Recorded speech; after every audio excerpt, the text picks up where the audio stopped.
I love you. Booyah, baby, we're back. And we're almost near the end. We're getting there. This is the 3/4 mark of Harry Pooper. Harry Pooper. Now we're with the Half-Blood Prince. If your Harry Pooper is close to a Half-Blood Prince, you might want to go to the hospital. Yeah, you want to see the doctor about that. But we all know the wizards have a cure for it. They got a cure for everything, man. It really does make them I know we've already talked about it, but it really makes them assholes. Knowing that they have the cure for such diseases that mortals, muggles, are just completely dying of. Like, come on, guys. You can at least slip some kind of medicine their way. Yeah, something. I mean, cancer at the very least. Yeah, because you don't hear about that in the wizarding world. No, you don't. They die of horrific things that they catch when they're abroad at some magical landscape. That's the things they get sick with. Scary shit. I'm the Green Traveler from Gorsh. I am the Faceless Leone. And I'm just having all these memories of the show Magicians flood into my brain. So, like, the magic really kind of feels similar to this. They're not really flying around on broomsticks or anything, but they are going to school for magic. It's just grad school instead of high school. And they just, like, oh my god, it's like us calling the wizards in the Harry Potter verse assholes just does not compare to the nature of the wizards in this show. They are fucking dickheads. It's great. The only magic in school related thing that I can think of is Charmed. There's like around like season 6, there becomes a magic school. I don't know if it's a magic school, but it's like another worldly school where they teach like demons and other things. I think only one of them is a teacher there. That's right. I fucking watched Charmed. What y'all got to say about that? Oh man, I love that show. There's a new Charmed. You know that, right? Don't talk to me about this. Don't talk to me about I'm sure it's good. Like, isn't it CW? Like, I think it is. I don't know. It's on Netflix. Yeah, I'm sure it's good. It's just, I don't know. I love the original. It's just so silly and so just, it's not as well connected. I'm sure there's a better show that can come from it. But it's not a show for me because I like nostalgia, and, well, damn, that cast was phenomenal. Man, that show is just so of the era, though. I mean, wow. I love its theme song. I am human, I'm meant to be loved. It's like, why is this for okay. So. We're not talking that, though. We are talking witches. We're also talking wizards. Yeah, we're back with the Half-Blood Prince. Came out in 2009. Got an Oscar nom for, I don't know if the others got Oscar noms, but I know this one did. Whoa. But it got it nominated for the cinematography because they got Bruno Del Bonnell, and I love Bruno Del Bonnell. I had love for him from the first movie of his I watched, which honestly that might not be true. I might have watched Half-Blood Prince before this movie. I'm not sure, but Amelie. It's this just beautiful little French that's romantic comedy. I watched a good chunk of that. To be perfectly honest, I don't speak French, so I have the subtitles on. But I got really tired of having to pause the movie because they talked too fast. Yeah, that's my only critique of it is that I know it's going to be hard for people who are slower readers to catch what's going on because, as you said, the dialogue is super fucking fast in that movie. It's so fast, and I'm sure if I spoke French, it would be great. I'm sure, and it is great. Like, I mean, I don't speak French, but like I've watched it so many times that I don't have that issue with the dialogue because I kind of know what's going on. But it's such a beautiful little movie, and specifically how it's shot is just phenomenal. It looks beautiful. It's gorgeous. I like the greens. Oh yeah, and he uses yellows really well too. But that's Bruno Del Bonnell. He is a great cinematographer. He also did it's a Coen Brothers movie, Inside Llewyn Davis, with Oscar Isaac. That was a good movie. It was an interesting movie. I don't know if good's the right take on it. but I liked it a lot. Yeah, I know. I remembered walking out of it, and I seemed way more into it than you did, which is fine. It's a Coen Brothers movie. Yeah. That's kind of how it goes. You're gonna have one member of the party who's gonna be like, "That was fucking masterpiece," and the rest of the people are gonna be like, "It was all right." Yeah. Most of them, though, I mean, we should do some Coen Brother picks because I love most of them. And that movie too, I really enjoyed watching it. It was just the end of it. This is our little secret. Here is a little secret review of this movie, which I forgot. Inside Llewyn Davis. Inside Llewyn Davis. But Bruno Delbonnel here, he brings the cinematography amazingly well. Yes. Like he really does capture this whole world. Like it's so beautiful. There's so many good shots of just like there's a moment where they're on the seaside, like Dumbledore and Harry are standing on a rock at sea, and it's just everything is so chaotic in the waves, and you just see these two little specks on the rock, and it's a great shot.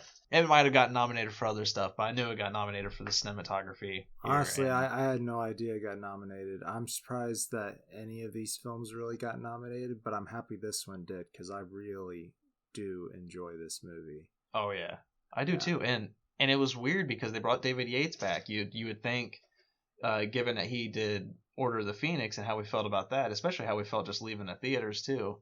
Right. You would think that this would be a movie where it just continues to go downhill. But it's just like, for me, the things I remember hating about David Yates are the Fantastic Beasts movies and Order of the Phoenix.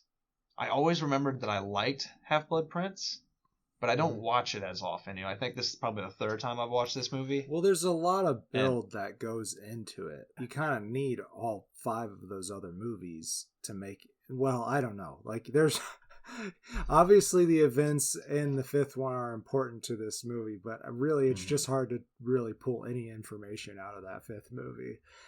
It's pretty jumbly. Yeah, and it's crazy. He does so well here with this one. Yeah, that it's kind of weird how everything was so jumbled in the last one. And again, the 6th and 7th books are ones that I don't return to as often. I've read 1 through 5 like 15 times, and I've read 6 and 7 maybe only 8. So it's like I still read them a lot, but I don't remember them as well as the other ones. But this movie's fairly loyal to the books. I know there's differences, but there's not any difference that I'm just like, I need to talk about this because I think the movie just dropped the ball real hard, because there's nothing like super big about this that's missing. That's good to hear. As we all know, I did not read that book, but I'd imagine I enjoy it because the story fucking beats in this are amazing. I love it. Well, I guess, I'm going to start talking stories, so maybe one of us should synopsize it. Yeah, so it's the 6th year at Hogwarts. Finally, a normal year. There's nothing huge going on. So the Ministry has accepted Voldemort's back. Parents are scared that Voldemort is out there, but they also accept that Dumbledore is most likely the safest protector for their kids. So it's weird because they bring it up, but then at the same time, the amount of students that are there seems like the exact same amount as in the other film. So I don't know.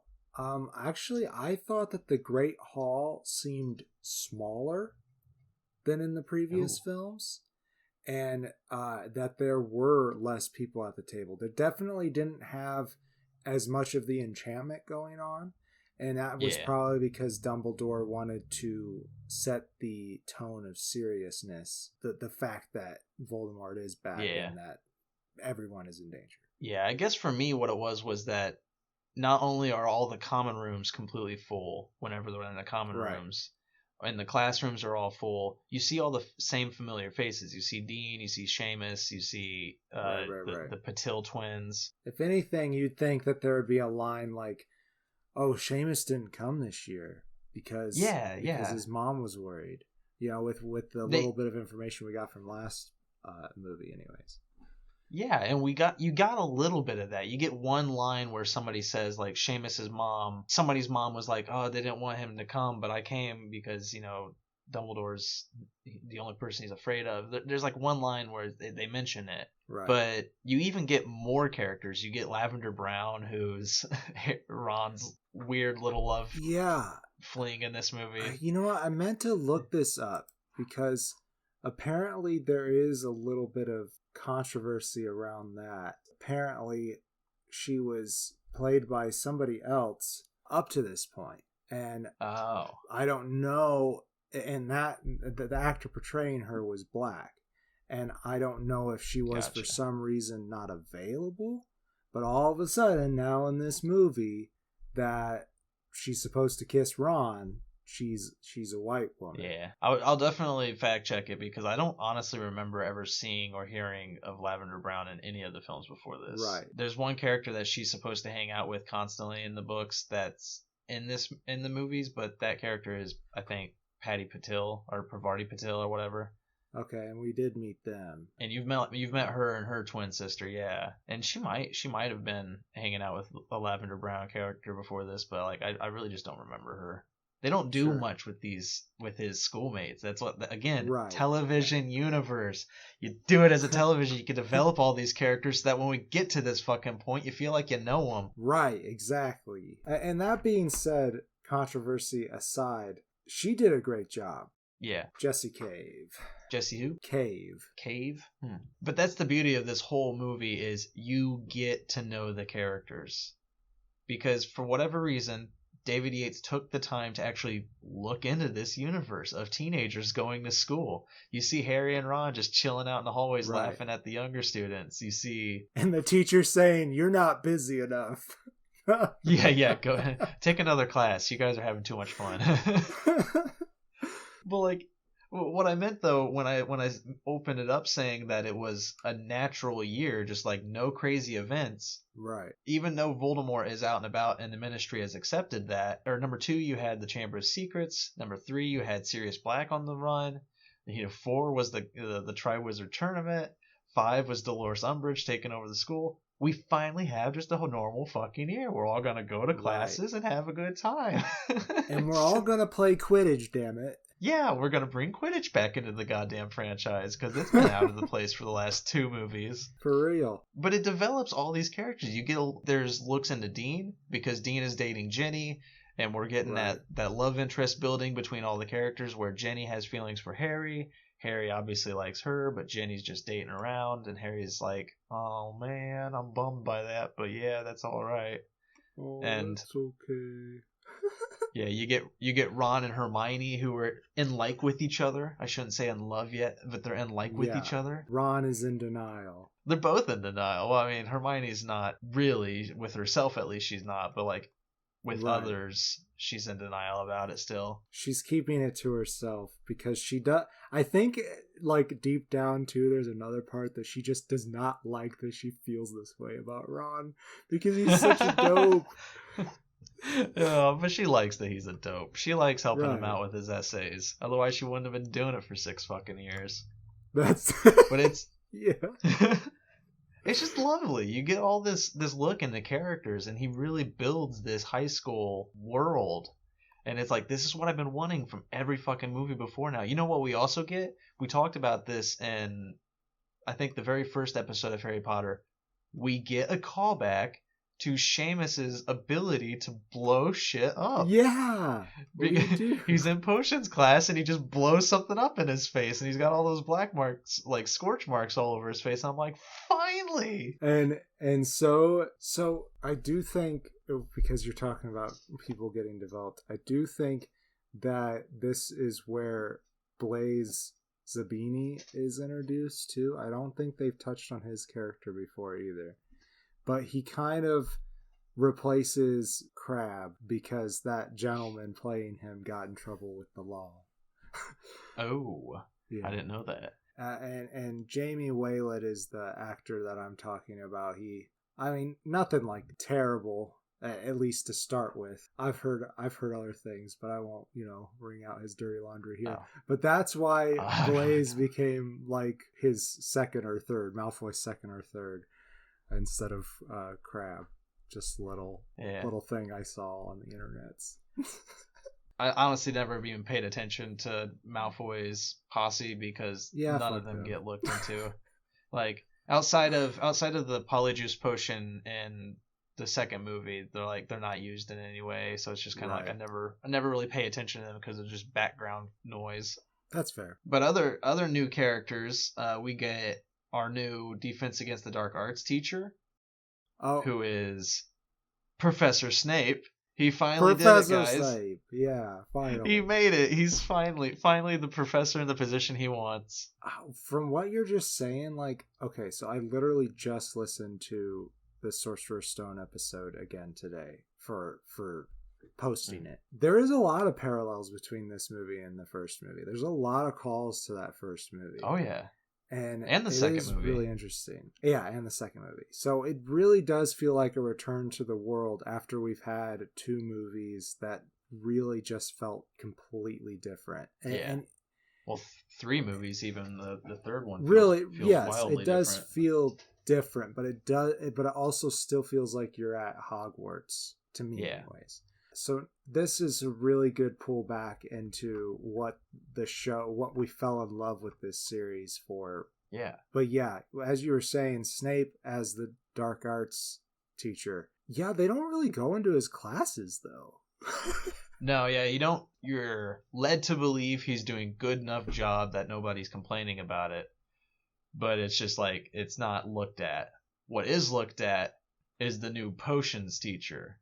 That's because true. Snape's gone, we got to put in somebody else. So here's our new staff member of the hour, and it is the absolutely wonderful Jim Broadbent coming in to play Horace Slughorn.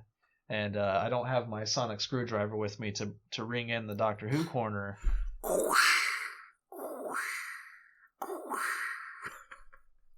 There's the TARDIS. He's here. The Doctor's here. Who's here? They're here. Sorry. I said he. Oh, thank you. You're right. But Jim Broadbent, not technically a canon member of the Doctor Who universe.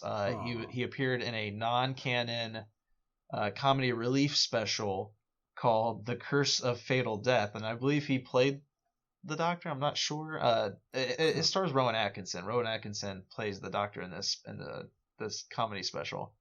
Which, God, just imagine Rowan Atkinson if he had ever been cast as the Doctor. That would have been just so lovely. Might as well also say that there is another character who I overlooked back in episode 2, who was part of the Doctor Who universe. He does make an appearance here, at least his body does. It is the voice of Aragog, Julian Glover.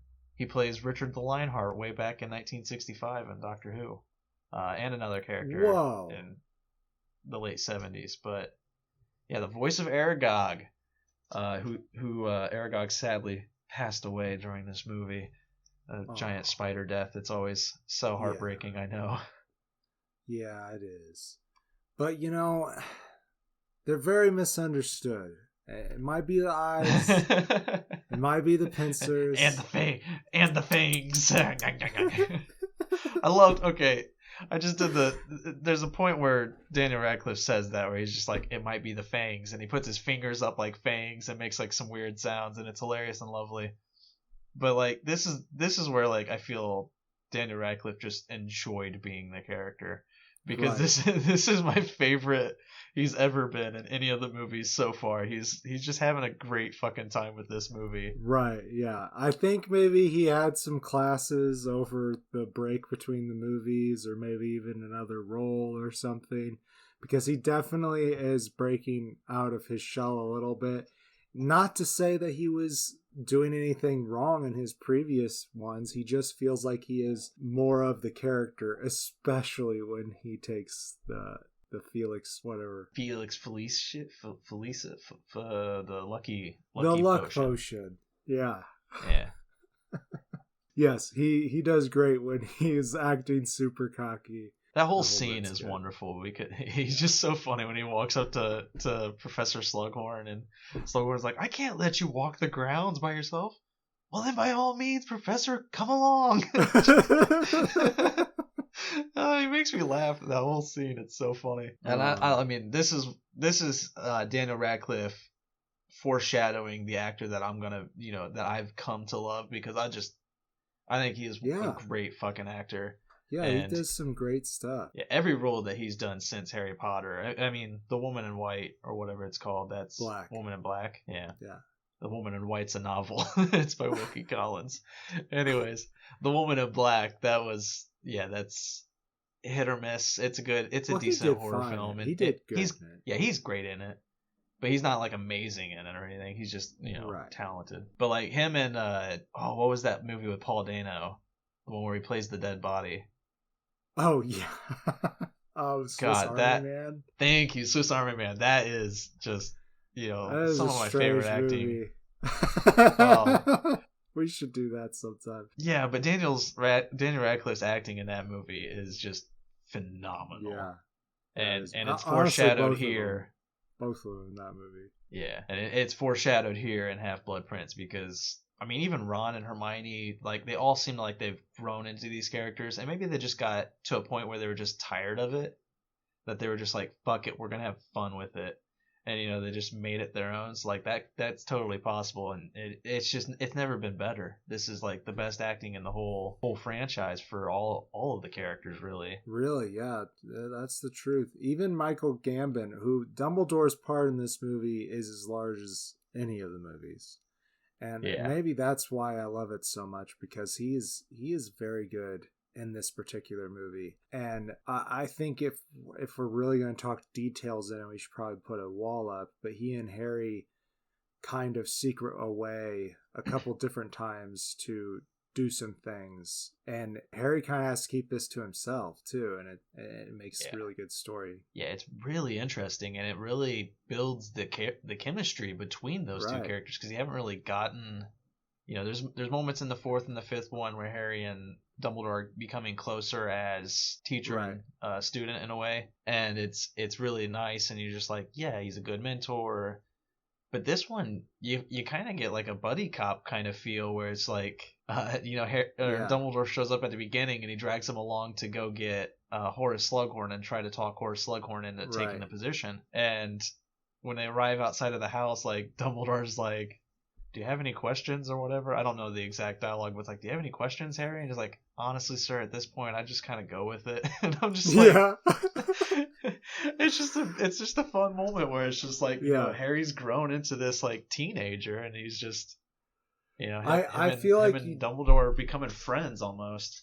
Yeah, you definitely get the feeling that they would do anything for each other at this point. And, I think maybe that last scene in the fifth movie is supposed to give you that closeness that they're supposed to have up to this point, but really it isn't developed until this movie, I feel like. There are some pretty interesting moments in the second movie when he's in his office with him, but other than that, like, as soon as Gambon comes in, it seems like they kept on putting Dumbledore characters on the shelf. Yeah, there's small moments where he'll have like, one good scene with Harry, or throughout the fourth book, he's constantly talking with Harry, but there's nothing like huge important or between them. And in the fifth one, as you said, there's more moments with him, but here in the sixth, it's kind of finally just like, we're gonna get to see Dumbledore, we're gonna get to see his power, and it's awesome.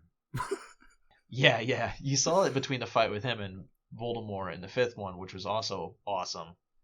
But there's something he does.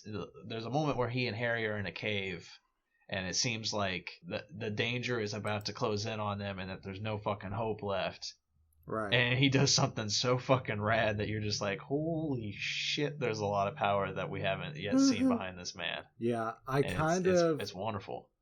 I do kind of want to talk one particular scene, but I feel like it's such a good scene that I don't want to ruin it for anybody who is afraid of spoilers. I know they're scary, folks. But anyhow, is there anything like I could deal with it being not in the episode.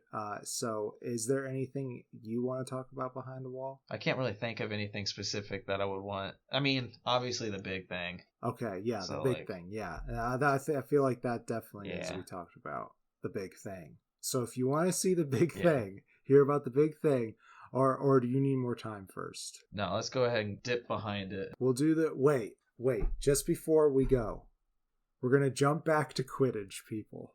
We're gonna jump back to Quidditch because you beforehand said there was something about Quidditch you wanted to talk about that you didn't talk about in the fifth one. Oh, right.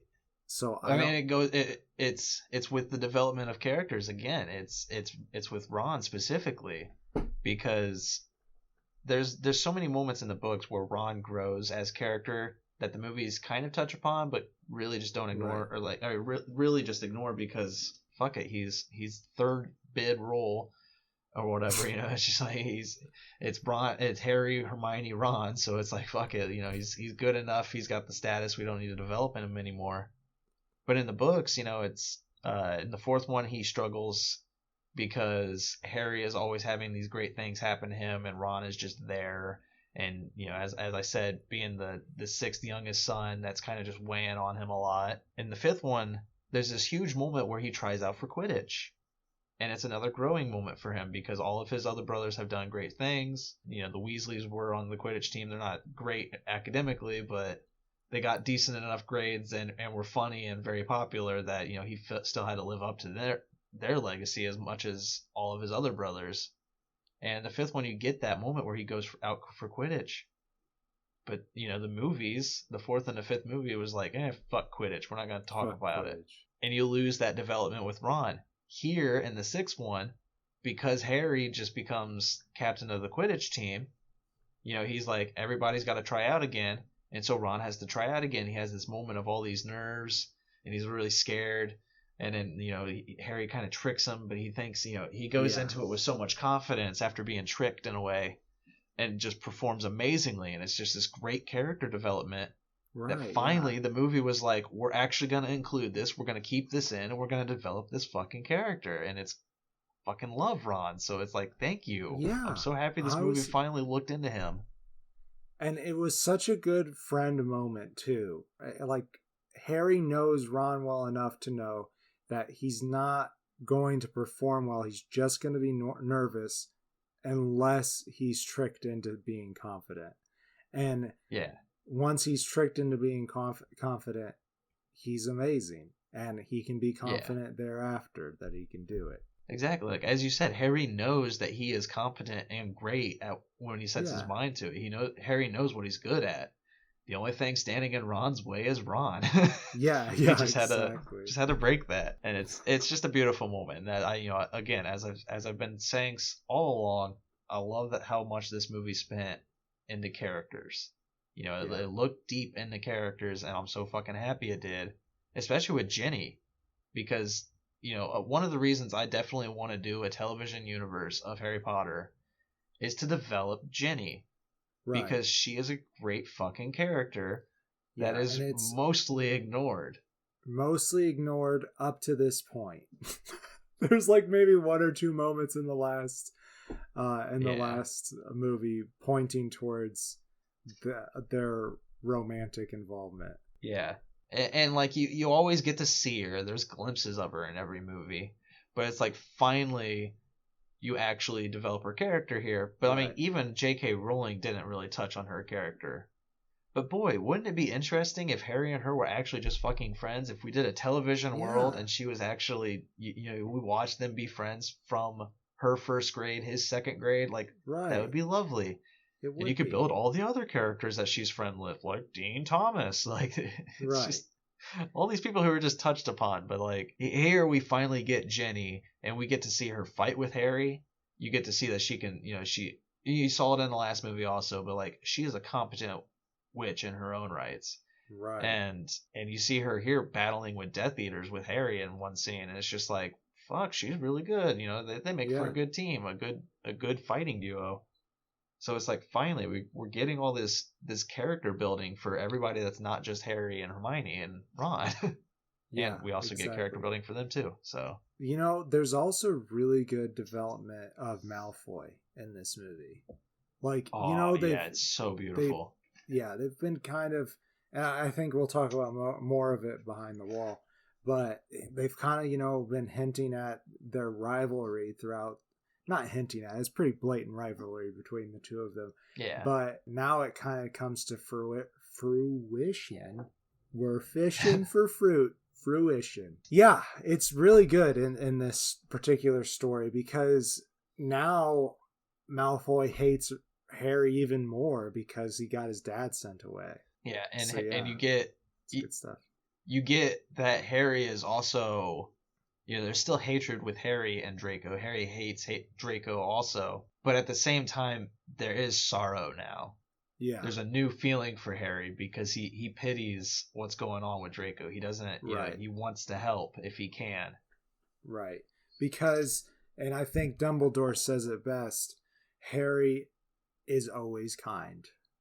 Like, he might be a jock. I mean, he really is. He's a jock. But he's always kind. Yeah. Well, he's like the most popular kid, in not only in his school, but in the entire wizarding world. Of course he's going to be a jock. The amazing thing and what I love about Harry, and it's honestly thanks to the Dursleys, who yet again are not in the fucking movie. We don't get the Dursleys again.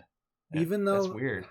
Yeah, like it feels like he's living back in that wherever it is he lives, because mostly because Dumbledore takes him to the Weasleys. Yeah, where the fuck are they? But thanks to them, thanks to living with them and not living in the wizarding world, it kept Harry from being such an egotistical jackass. Because he really could have been. Everybody talking about him, like raising him up. It's like the boy who lived. Oh, he's so important. And now in this one, the chosen one. Oh, he's so important. You know, he just because he was blatantly harassed by these two adults. It kept him from becoming such a jackass, and you shouldn't treat your kids like that. But at the same time, thank you for treating him like that. You kept him from being a jackass. Well, okay, listen, I disagree in one element that they didn't have to treat him that way. He just needed to not be raised in the world that was constantly blowing up his head. Yeah, that's really all it is that thanks to not living in the wizarding world. Yeah, I don't want to give the Dursleys any credit. No, yeah, they're shit people. They really are. But I do miss them. Like, God, I want the movies to go back. Why don't we get them? It just opens up on Harry and some knockoff Starbucks next to the subway or the tram, as it's probably called in England. And he's hitting on this. He's being a teenager. Muggle. Yeah, hitting on a Muggle waitress. Oh fuck! Well, let's put up a wall. Let's talk about some of these more detailed things. Spoiler skippers to 51:20. Walls built. And I think to talk the big thing, I think we might as well just jump into Snape. Yeah, if there's one character who's well developed throughout this entire movie, again, every character is way more touched upon, and it's so beautiful than any of the other movies I've ever done. Except for the first one, of course. But Snape is the one who gets heavily built. I mean, he and Malfoy, theirs is pretty intertwined and what's going on. And Malfoy's is more upfront. Like, Snape's development is subtle. Like, it's so built throughout the whole of this movie, but it's kind of done in the background. It's done through Snape's visage, through how Alan Rickman just acts in the moment when his character has to make a decision, you see it on his face how that decision's being made. And it's so good. I love Alan Rickman so much. He does such a good job. So it's really kind of developed throughout the series what's going on, So in that fourth movie they drop during the Crouch Jr. scene that he was a spy. He was part of the Death Eaters, but as a spy. And now it seems that that's happening again, but also for the Death Eaters, they think that he's a double agent for them. Yeah. So exactly. Yeah. And you got that build up too in the fifth movie also with the Order of the Phoenix. With him and Sirius Black, you got them arguing, and again you get the opinion that some of the members of the Order, like Sirius, didn't trust Snape. They were like, even though Dumbledore trusts him, we're not sure if we can. And in the sixth movie, you find out that not only does Dumbledore trust him so much to give him personal information, but so does Voldemort. Because Narcissa Malfoy, who has the most rules she's ever had throughout the entire movies, her, Bellatrix, Lestrange, they both go to Snape's to to try to basically talk Snape into guiding and protecting Malfoy throughout this movie, because Malfoy has to do a dangerous task that he's not sure that he can complete. And so are we not going to say what it is? I mean, I think we can, but I wasn't going to say it blatantly up front in this moment. Yeah, I was going to build up to it. Okay, I'm sorry, I didn't mean to deflate you. But Narcissa doesn't believe he can accomplish it, the big task that's been put at Draco's feet, and so she goes to Snape to make him promise that he would try to help. And it's a funny moment because for whatever reason Wormtail is there also. I mean, he's there in the books too, but he doesn't really have much of a reason to be, like, he's just sitting there with Snape's house. Snape did like get him to leave the room though at some point. Yeah, he like kicked him out of the room, like literally like put a boot in his ass and shoved him out. I feel like it expresses the idea that Voldemort trusts Snape over Wormtongue, and I think Wormtail, thank you. And I think that Wormtongue is Tolkien. Anyways, same character. And pretty much. And anyhow, Wormtail, it's expressed in that fourth movie too, or maybe it's the whatever. I think it's the fourth one where he says like, "You love me out of fear" or something like that. And there's something about that Voldemort doesn't quite trust. Probably because if he could be afraid of him, then he could be afraid of somebody else. Yeah, whoever's the biggest bully is who Peter Pettigrew is going to be afraid of. Right. And whoever's his biggest guard is going to be the one he's going to be best friends with. So it's like, that's how he was as I mentioned. I think the books mention it. I don't think the movies do, but that's how he was at Hogwarts, was constantly bullied until he became best friends with, James Potter, Sirius Black, and Remus Lupin, who were three big frat bros that you don't mess with. And then after that, he protected himself from the bullies with them, and then once Voldemort came to power, he protected himself from the Death Eaters by being Voldemort's friend, or servant, really.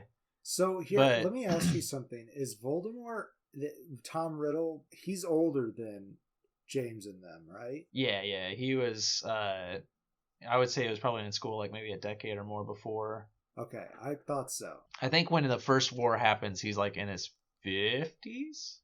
Oh, really? I'm pulling that out of my ass. Yeah, I don't really know, but I think he was much older because he had disappeared after Hogwarts for quite a while. Like he had worked at some shop in the Nocturne Alley. Okay. The Borgin and Burkes where Draco Malfoy goes to buy the Vanishing Cabinet in this movie. That's where Voldemort worked after Hogwarts. Because he was supposed to be like, everybody was like shocked because he was supposed to be this huge, great, he was great. He was a great wizard in school. Yeah, like there was a lot of talk about how good of a wizard he was.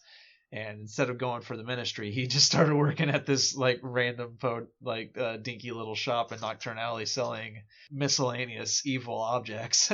It's just like, what? Interesting. Yeah, and then after that, he disappeared off the map. He just kind of left and started exploring magic. So I think he was gone for a while. But what I was going back to when Narcissa was there, it's just funny that Wormtail was there too, because it creates this little Sweeney Todd reunion where it's like Bellatrix, Alan Rickman, I think his name's Timothy Spall, who plays Wormtail. And it's just like all of them are back in the same room, and I'm like, man, we're just missing Johnny Depp. And then lo and behold, Fantastic Beast comes around and Johnny Depp is Grindelwald. And it's just like, we got the whole crew's here. Yeah, no, I mean, she just needed to put her wand to his throat, and then, there you go. You got a meme right there. The wife of Sweeney Todd. It's funny. And in that scene, you get the unbreakable vow. Snape promises through magic that he will fulfill Draco's task if Draco's not able to. And that task, as we find out, is murdering Dumbledore. Yeah. Because Voldemort can't do it because he's frightened as shit. So he's gonna make the pleb of a son of the guy who failed him in the last movie and got sent to Azkaban. He's gonna make that loser kid do it. Yeah. So once you finally finish this series, and I'm not going to give any spoilers for the next movie, but it's so obvious what's going on, and the foreshadowing is so obvious after you finish the series and rewatch it, that is. But upon the first watch, it's like, how could you, Snape? How could you? And Yeah. And I'm sure it's the same reading.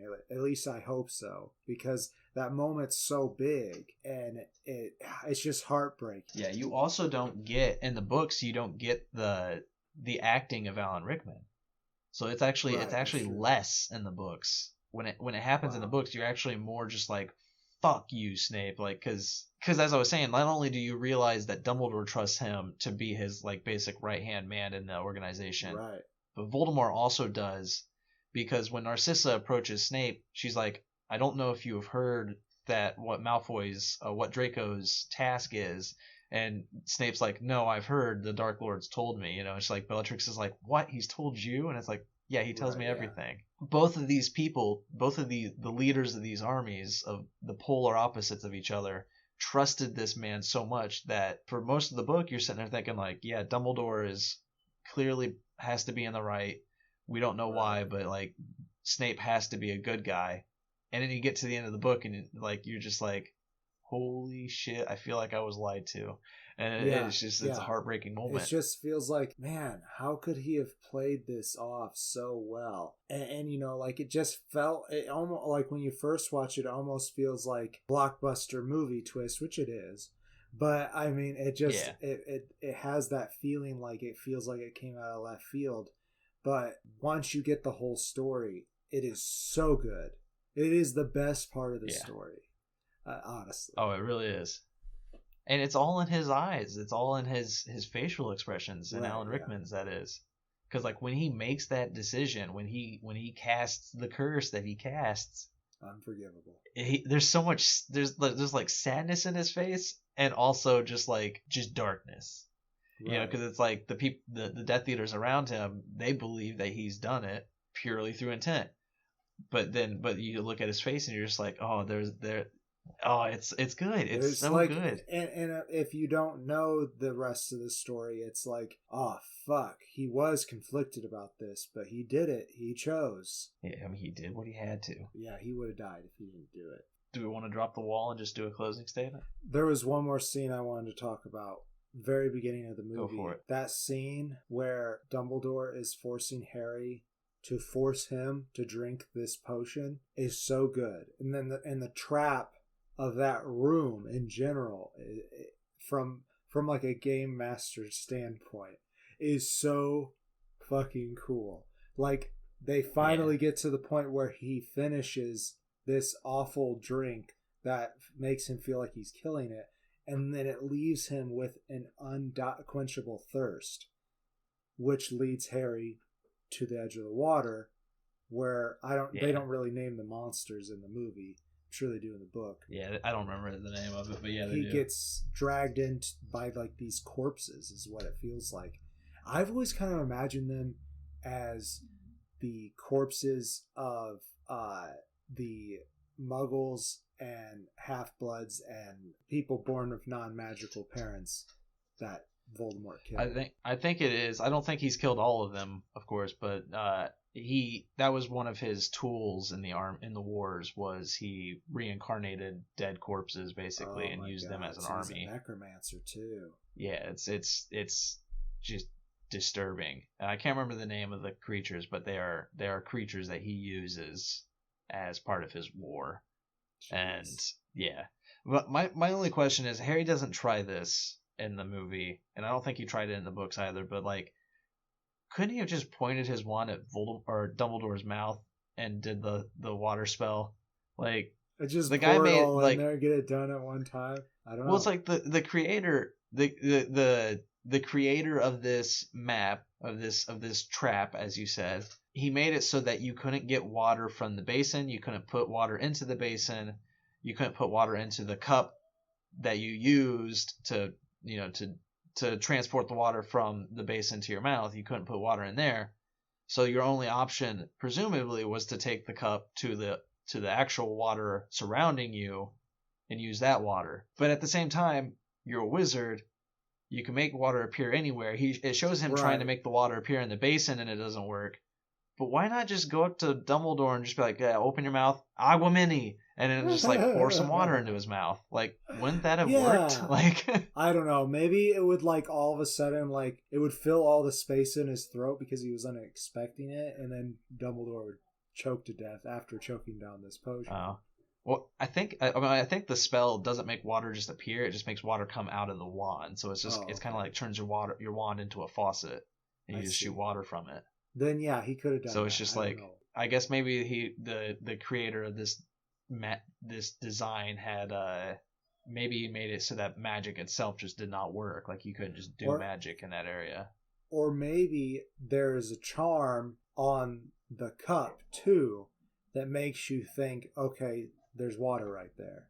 It's a pretty devious fucking trap, and I've wanted to use it in D&D, but I feel like it'd be too obvious. Yeah, that's one thing. This thing that's actually cut from the movie that's in the book is more of Tom Riddle's backstory, because you get how much of a devious planner Voldemort is. You get how much of a strategist he is when you look into his past, which is done far more in the book, that is. They have one scene in the movie where you show Dumbledore meeting Tom Riddle for the first time, and that's like the first class that he and Harry have together, where Dumbledore is teaching him basically all of Tom Riddle's life to prepare him to fight his enemy, to better fight his enemy with his and cabinet of Tom's memories. Yeah, with this creepy ass pensieve. Yeah, it's so strange. But in the books, you have so many more memories. You don't just have that first memory with Dumbledore meeting Tom. You have his parents, or his remaining family members. I can't remember who they are to him, but like they're the last of the Slytherin line, and they're living in a rundown shack out in the woods. Like I think it was his mother and his mother's family, because his father was a Muggle, so he doesn't like that. Right. But you get more of his family history, and I think there's also a few more instances with him and Slughorn, where it's not, you get more of what he was like in school also. Yeah, you build that strategist, you build that view of this devious mind and what he was like as a kid and where it came from, and it's lovely.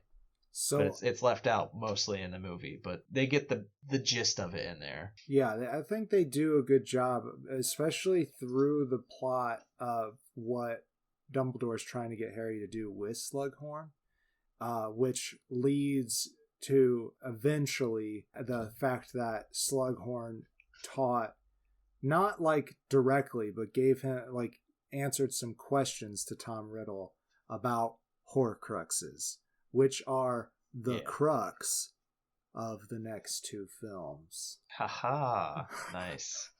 Yeah, they are. And my only problem is they make it very vague how the book and the movies don't really explain how a Horcrux is made. It's just like, it's complicated magic, It's just like, well, how do you do it? Well, you gotta kill someone, of course. Stuff, Tom. It's like it splits your soul when you kill somebody, and I'm like, okay, so you have to kill somebody to create a Horcrux. Now, does it happen every time you've killed somebody? Because I'm telling you now, in the wizarding world, that's happened a lot, and you only ever talk about Voldemort being the only one with Horcruxes. So obviously, there's a weird ritual spell and shit that has to go down. But then again, Dumbledore assumed all of this. He assumed that that's what Voldemort was doing. So the real answer he was looking for was, how many would Voldemort do? Right. And just because of this one memory. Yeah. And it seemed like, though, to me as well, though, that he didn't quite know it was a Horcrux, at least the way he was talking about it, because with the words that they had Michael Gambon say anyways, he pulls out the diary and the ring, and he's like, I knew that they were powerful dark magic, but I didn't know exactly what. That's a paraphrase, obviously. So he knows that he's done something to imbue himself into these objects, but for some reason he didn't know exactly it was a Horcrux. But I think he knew it was a Horcrux. He just didn't want to confirm with himself that it was a Horcrux. He was denying himself that knowledge because he didn't know I how feel to like he knew what they destroy them. were. Yeah, and Tom's like, say, could somebody do it 7 times? And like Jim Broadbent, Horace Slughorn's just like, fucking Jesus, what the man, fuck did like, you say? yeah, and it's just it's hilarious how they treat homicidal maniacs in this world, because it's just like Tom Riddle mentions like killing 7 people and they're like, holy shit, that's not good. And in today's time, it's just like, that's just a conversation kids have. It's just like, you think you could kill 7 people? I don't know, man. I think I might be able to kill like 5 and then feel real bad about it. It's just all right. We're also desensitized to this shit in our world. I know we're gonna watch the movie here soon, but does Slughorn make it to the 7th movie as the dark arts teacher? Yeah, that's the breaking of the as the potions teacher. That's the breaking as of the potions curse, teacher. Yeah. That's right. Well, somebody else has to be the dark arts teacher. It was Snape. Yeah, but Snape becomes headmaster of the school, so I think he right. gets to choose who teaches what in his school. That's true. That's different. Yeah. So I think he chooses the Death Eater to teach dark defense against the dark arts, which is actually not defense against the dark arts under Snape. It's just the dark arts. I think they changed it to the dark arts. Yeah. Yeah. So I guess technically the curse is still going then. Yeah. All right. Let's take it on the wall and give some closing statements. Yeah, boy. The wall's down. Should I go first? Okay. All right. Damn good movie. So I was re-listening to our first episode on this series. I gave that movie a face and a half. And, well, goddamn it, I like this movie more than that movie. So I really want to give it a face and a half, but I don't think this movie could stand alone like that movie could. So I think it's just going to get a face, even though it's my favorite. Will probably always be my favorite. I highly recommend it. But you can't watch this movie without watching 5 other movies. So for that reason, I don't think it gets a face and a half. But it's so good with its character development, which is pretty much mostly what we talked about. Both of the plots that are going on are awesome, and they're weaved together very well. Yeah, it sets up the finale, the 2-part finale, amazingly. Good movie. Yeah, wonderfully done. I agree with you wholeheartedly. I'm going to give it 4 stars just because I gave the first and second one 4 stars. I agree. This is my favorite one. I love how much they looked into the character and into this teenage world. Yeah, you got a lot of teenage romance going on, and it's silly and it's funny, and I love it.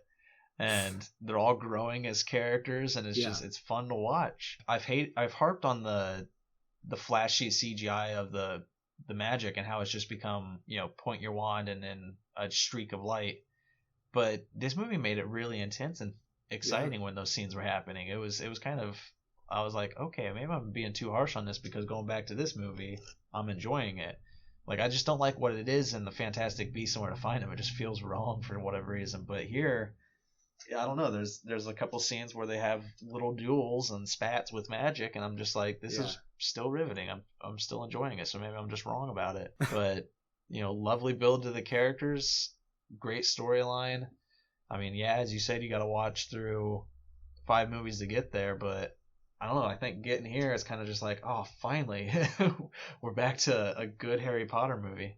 It's a good reward for sitting through some of the other films, particularly the 5th one. I like I said in the 4th review, that was much better than what I remembered. And I think, though, you have to watch it a second time to get that opinion, though, because it's just too fast paced to catch the subtle foreshadowing of what's going on, that it seems like it's out of left field. But when you rewatch it, you're able to see that foreshadowing. They actually do put in the work for the story. There's just so much that goes on in that fucking movie that it's hard to keep up. And then the 3rd one, it's a little bit of a strain away from the magic that was built in those first 2 movies, but it's also a very good movie. So far... Yeah, it's still entertaining. So far, we're 4 out of 6, which is 2/3 of the series being very strong movies. So, and right now, 3 of them are 4 stars from me. There you go. So if you haven't watched Harry Potter yet, go do it. I did want to say there were some hilarious one-liners in this movie. One in particular that I took the time to write down that had me laughing so much was there's a moment where Harry and Ginny like sneak away, and I think they're in like the owlery or whatever, and they have a moment, and the camera pans up and it's like, look at the sky while these teenagers do some things, ha ha ha. And then it cuts to Harry like walking down the hallway, and Ron runs up to him and he's like, so did you and Ginny do it then? Yeah. And Harry just like stops and he's like what? He's like so scared. He's like, what? And then Ron's like, did you guys mail the letter? And it's just like, oh, I love that. Oh, yes. This movie has that kind of juvenile humor, but I fucking But they it. are teenagers, so it works. Like they don't ever go to a point where it's inappropriate. Honestly, if anything, the closest they've gotten to being inappropriate was in that fourth movie with the students from that other school. Like there was a lot of skirt shots in that particular movie. It was still hung up on the butt shots, are you? Well, it's weird, man. They're like, they're kids. They were 21-year-old actors. They did seem like they were adults. They did. But all right, I think that's our show. Unless you got another quip in you. No, I nope, that we're good. All right, show's over. Been the Green Traveler. And I have been the Faceless Leone. Safe travels and good night. Green and Faceless on the Couch is a proud production of Fiction Works 19. If you like the show, please show your support by rating and reviewing us on Apple Podcasts. Like, follow, subscribe, wherever you might listen. We also now have a Patreon account. If you feel so inclined to support us in a financial manner, please become a patron by visiting patreon.com/greenandfaceless. You can also find more information about us on our Facebook account or on the Fiction Works 19 Instagram account. Thank you so much for listening.